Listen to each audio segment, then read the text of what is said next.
আর আজকে দিনে দেখো শিলিগুড়ি উত্তরবঙ্গ তো আমাদের কলকাতায় একটা আন্তর্জাতিক জায়গা শুরু করে প্রত্যেক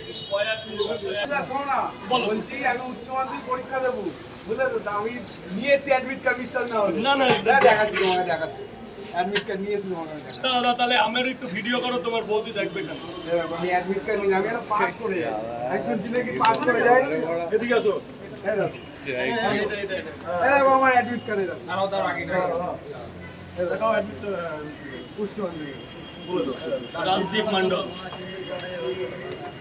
আমি যেন খেয়ে পাস করে যাই, তোমার আশীর্বাদটা আমাকে শুধু দাও।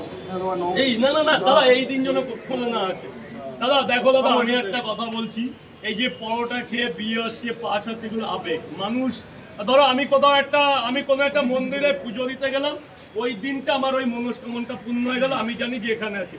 সব কিছু দেখো আমাদের কর্মের কাছে, আমাদের নসিব বলে তো কিছু একটা আছে। তা তুমি দেখো, আমি তোমাকে কথা দিচ্ছি, তুমি রেজাল্ট, তুমি ব্রিলিয়ান্ট ছেলে, তুমি অবশ্যই পাস করবে। আর কি দেখো দাদা, পড়াশুনো নিজের কাছে, নিজের কর্ম নিজের কাছে, তাই না? তুমি করে যাও, তুমি অবশ্যই করবে দাদা। আমার পরোটা খেতে হবে না তোমাকে, আমি বলতে না, আমাদের এখানে সবাই পকেট পরোটা করতে, তোমাকে প্রাণ ভরে আশীর্বাদ করলাম যে একটা ছেলে এবং তার মা বাবাই জানে যে একটা উচ্চ মাধ্যমিক ছেলে দেবে, তার বাবা মার কতটা গর্ব, কতটা আনন্দিত তারা যে সামনে এইচএস নতুন শিক্ষাবর্ষ আসছে 2025-26-এ। তো দাদা মাধ্যমিক দেবে। দাদার নাম হলো রাজদীপ মণ্ডল। তো দাদা যেন সবাই একটু আশীর্বাদ করুন, দাদা যেন ভালোভাবে পরীক্ষাটা উত্তীর্ণ করতে পারে এবং সমাজের এবং তার বাবা মার মুখ উজ্জ্বল করতে পারে এবং নিজের দায়িত্ব কর্তব্য যেন নিজে ঠিকভাবে পালন করতে পারে। গুড বয়, খুব সুন্দর ছেলে লাগলো, দেখেও আমার খুব ভালো লাগলো, আমার ভাই সমতুল্য।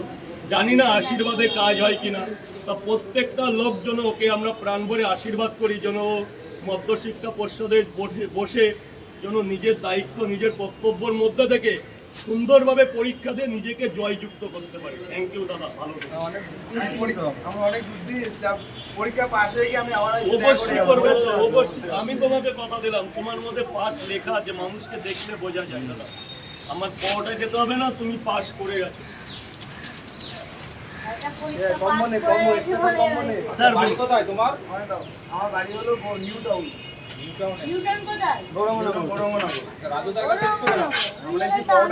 রাজুদার ব্যবহার আমাদের খুব ভালো লাগে, ডাউন টু আর্থ বান্দা আছে রাজুদা, সবার সাথে ভালো ব্যবহার করে, সব মানে প্রচন্ড ভালো লাগে। মন দিয়ে দুটো ডিম দিয়ে দাও আমাদের। রাজুদার কাছ থেকে তো আশীর্বাদ নিয়ে গেলে কেমন লাগছে? খুব ভালো লাগছে এবং আমি পাস করবো, আমার মন থেকে একটা উৎসাহ এসে গেছে নতুন করে, আমার একটা জেগে উঠে।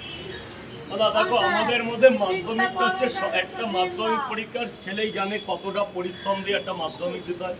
শ্রেষ্ঠ পরীক্ষা কিন্তু মাধ্যমিক। তুমি যতই বিএ পরীক্ষা দাও, তুমি যতই ডব্লিউবিসিসি পরীক্ষা দাও, তুমি যতই এইচএস দাও, কিন্তু মাধ্যমিকটা মেন কাঠামো, মেন কারিগর। কি দাদা, মাধ্যমিকের পরে মনে কিন্তু আলাদা একটা আনন্দ আসে যে আমি একটা জায়গায় যাব, আমি একটা পজিশনে যাব, আমি একটা জায়গা নিজেকে তৈরি করবো। এগুলো কিন্তু মাধ্যমিকের পরে ভিতরে একটা জায়গা চলে, চাকরির জন্য অ্যাপ্লাই করতে পারে, গ্রুপ ডি আছে, নানা রকম জায়গা আছে।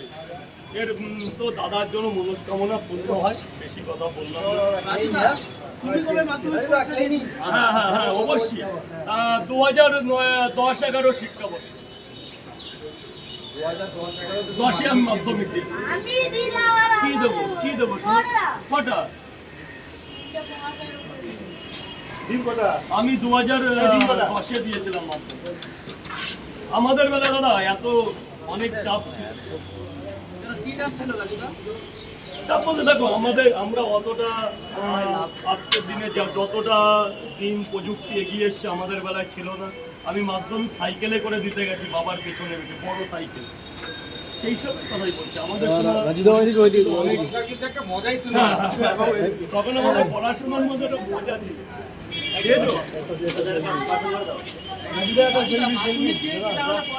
না আমি এইচএস করেছি, আমি রাষ্ট্রবিজ্ঞান পল সায়েন্স নিয়ে পড়াশোনা করতাম। রাষ্ট্রবিজ্ঞান বলে যেটাকে নিয়ে মিডিয়া কিংবা প্যারিস কনফারেন্সে যাওয়া যায়, সেটাকে পল সায়েন্স রাষ্ট্রবিজ্ঞান বলে। কি দেবো আমাদের সময়? তুমি মাধ্যমিক দিয়ে উচ্চ মাধ্যমিকের সময় সাবজেক্টগুলো বাঁচতে হতো। বাংলা ইংরাজি ছিল আমাদের কমন, আজ 4টে বেছে নিতে হতো। তুমি কেউ রাষ্ট্রবিজ্ঞান নিতে পারতো, কেউ হিস্ট্রি নিতে পারতো, কেউ জিওগ্রাফি নিতে পারতো, 4 সাবজেক্ট বলে একটা সাবজেক্ট, সেখানে কেউ সংস্কৃত রাখতো, এরকম ভাগ ভাগ করতো। জানো অত অনেকদিন তো এইসব চর্চা করি না, জানি না। 40 টাকা দিয়েছো শোনা, 3 আমার অনেকে মনেই রাখতে পারে না, ভুলেই গেছে। আমার দাদা এখনো আমার যা বই খাতা আছে 22 থেকে 25 কিলো, মানে আগেকার দিনের এক বাক্স ট্রাং বলে যায়, মানে আগেকার একটা সময় আমরা জামা প্যান্ট বাক্সের মধ্যে রেখে দিতাম, সেই বাক্স আজকের দিনেও আমার টেস্ট পেপার এবিটিএ বলে একটা বই আছে, ABTA all Bengal teachers association, সব বই আমার দেবাশিস মৌলিকের যত বই সব এখনো আমার কাছে আছে আজকের দিনে। আচ্ছা আপনার পার্সেল কটা?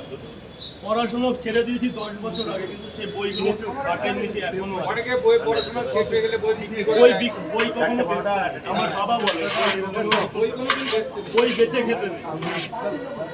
বই, জ্যামিতি, পেপার, বোর্ড, মাধ্যমিকের যত সব জিনিস বেচতে নেই। আরে নিয়ে যাবে তো, তিনটে বড় দুটো বড়টা কেউ নিয়ে যায় দাদা, কে পারবে না? পেশেন্ট খেতে না পারলে ফেরত নিয়ে আসবে, টাকা রিটার্ন করে দেবে। তিনটে বড়টা পেশেন্ট খাবে না, ওটির ঘরে যার অপারেশন আছে সে এই পরোটা খাচ্ছে,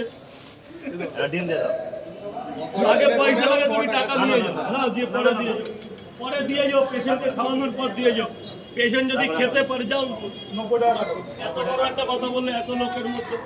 আরে অপারেশনের সময় বড়টা দিতে হবে, অপারেশন ঠিক হয়ে যাবে। পয়সা কি বড় জিনিস পৃথিবীতে? স্যার বলুন, খাবেন তো স্যার? আগে খান, কেমন লাগবে বলবেন, তারপর ওমা আসো মা, ভেতরে এসে দাঁড়াও মা, কেউ কিচ্ছু বলবে না, ভেতর পুরো পরিষ্কার। 3টে পরোটা, আর কি শোনা, একটা ডিম। আমার 3টে পরোটা প্যাক করে দিল। ওমা প্যাক নিতে গেলে একটু দেরি হবে, কারণ এই যা তরকারি আছে প্যাক দেওয়া যাবে না, 3 থেকে 5 মিনিট টাইম লাগে। ঠিক আছে, দাঁড়িয়ে আছে। করেছো?